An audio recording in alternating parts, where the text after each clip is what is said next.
Most of all, Tesla demonstrated that we can, in fact, connect with powers in the universe that we cannot see, including those of an extraterrestrial nature. Colorado Springs, July 1899.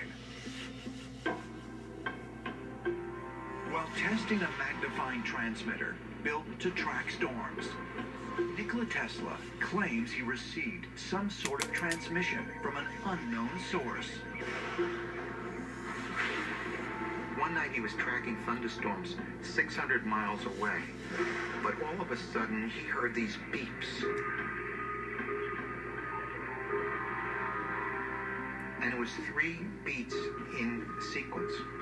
And so it was mathematical, and it didn't make any sense to him. And the more he thought about it, he thought that they came from outer space, perhaps from the Martians.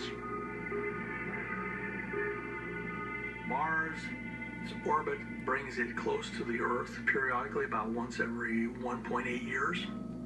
And at one of those close encounters, he believed he was picking up signals from Mars. He interpreted them as signals from ETs, but perhaps he had an open channel that we really still don't understand today.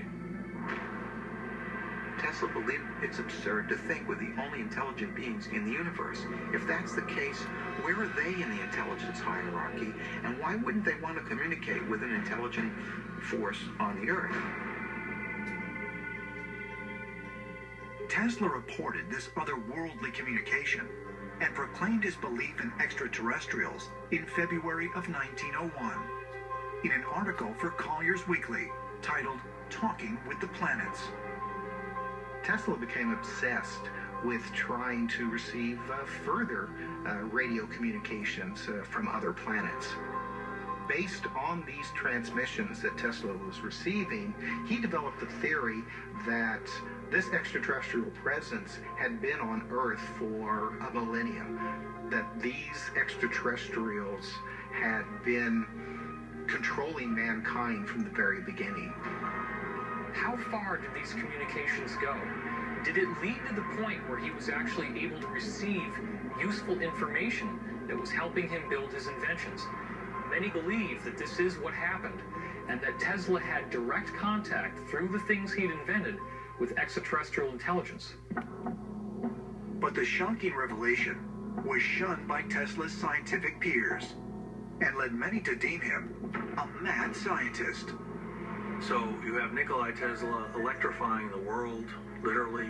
Then, about the time that he had a falling out with J.P. Morgan, a very powerful man, he'd also had a legendary falling out with Edison, another legendary powerful man. Then it came out that he was trying to perhaps signal the planet Mars. And his enemies exploited this, I think, to try and discredit him. In the early 1900s, it was rumored that Tesla was being considered to receive the Nobel Prize, but mysteriously, he never did.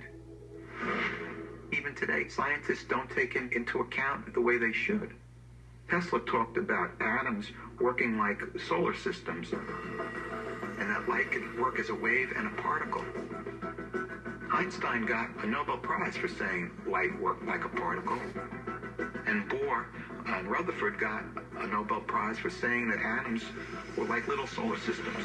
So why is he removed from the history of quantum physics when he really belongs at the heart of it? So I think he's been unfairly treated by the physicists, and part of the reason is